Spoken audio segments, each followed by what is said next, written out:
I want to move to some budget matters, and particularly the department's budget allocation in the most recent budget this week.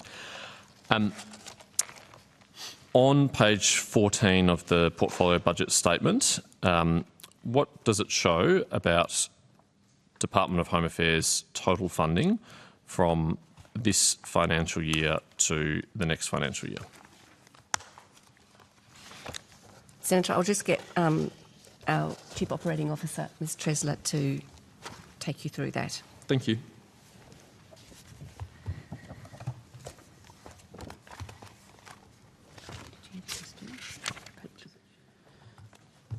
Good morning, Charlotte Tresler, Chief Operating Officer. I will actually get assistance on this particular question from our Chief Financial Officer. That was page 14. Yep. Thank you.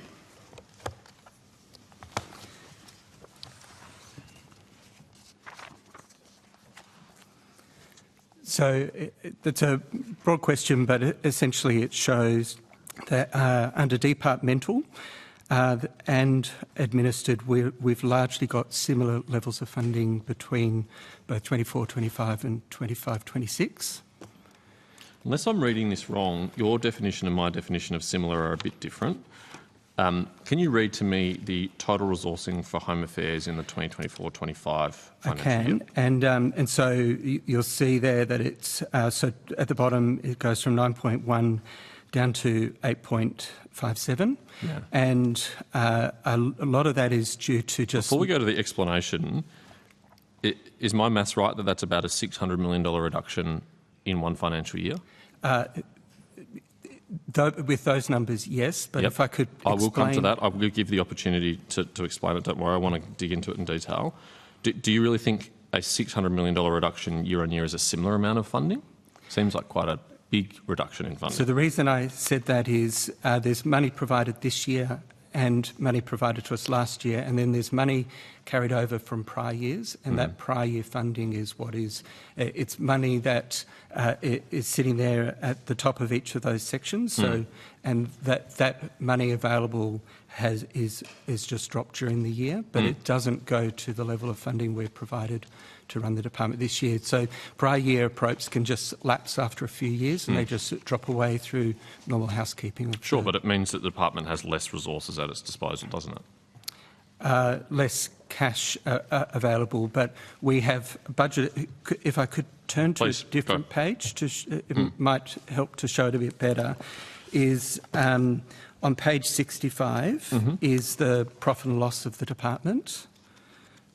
The income statement. Thank you. And the total expense line there has gone from 4.109 million in 24-25 to 4.111, which is roughly the same level of funding provided to the department. What does it show for the next financial year after that? And so in 26-27, it drops, as you're pointing out there, to 3.5 million. How much of a reduction is that? About 600 million. 600 million. That seems like a big reduction in one financial year to me. If I can, Senator, sorry, as Ms Foster. The department, so this is not an unusual profile for the department's funding. There are a range of particular items that we have been funded for many years on an annual basis. One of those, as an example, is OSB, and Mr Harvey can take you through more detail on that. We also have other particular types of funding which are very much based on variable funding. Each year we do estimates based on activity to estimate funding. So we do typically see that there are adjustments within the year made up as estimates variations that do increase our funding over time. And as Mr Harvey's been saying, our departmental appropriation, administered appropriation between this year and next financial year is staying relatively stable, and we're confident that if there's a requirement to vary our funding, then that case would be put forward in accordance with our normal practices. Yes, Mr Pizzolo and I have had a lengthy discussion about this in a previous round of Senate estimates. So are you telling me that let's rely on these figures on page 65 and the drop between 25-26 and 26-27, that won't eventuate? In reality, there won't be a $600 million cut to the department's resources? That would not be consistent with previous experience. So it would... previous experience would indicate that that will level out with annual funding and additional measures. How confident are you, Ms Foster, that that won't eventuate that cut of $600 million? So, Senator, I can't predict what decisions government will make in the future. Sure, but you're trying to reassure me that I shouldn't worry about it, so why shouldn't I? Well, Senator, because our historical funding would indicate that that is an unlikely outcome. So based on your experience, you're confident that that $600 million cut won't eventuate and will be topped up in a subsequent budget? Yeah, so if I could provide some examples. So the OSB one that I mentioned, so in this particular budget, the department received $267 million for our Operation Sovereign Borders. That was for 1 year. That's been the case for many years. Another is our offshore funding for Nauru. We are provided with the funding that we require over the next year, and also to keep that facility in hot contingency. If we find that we've got the numbers that are still on Nauru, then we process an estimates variation, and that funding will increase accordingly. On our visa variable funding side, if the volumes are such that we require additional funding, then that's provided through an estimates variation as well. So we do get big chunks of funding. Yeah, I do appreciate that. So what would the consequences be for the department if the government didn't make a decision to add that additional funding in that financial year? Noting that that would not be the practice that's been adopted. And Senator, it would depend on what was not funded. Well, Ms Tressler gave a couple of examples. One of them was OSB. If the government didn't make a decision to top up the funding of OSB in a subsequent budget, what would that mean for Operation Sovereign Borders?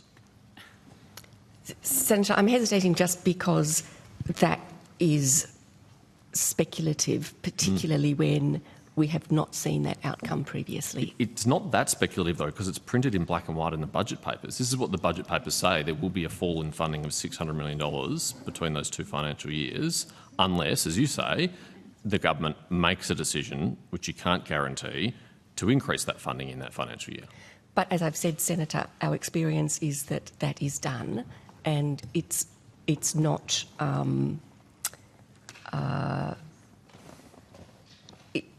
I don't find it feasible that that would not happen. Right. So, Minister, can you give a guarantee that the government will top up that funding in that financial year to ensure there's not a cut to Operation Sovereign Borders and other important programs? Well, what I'm hearing is that it's been the consistent practice of governments to top up that funding, and I've got no reason to think that that wouldn't occur if and when we're re-elected.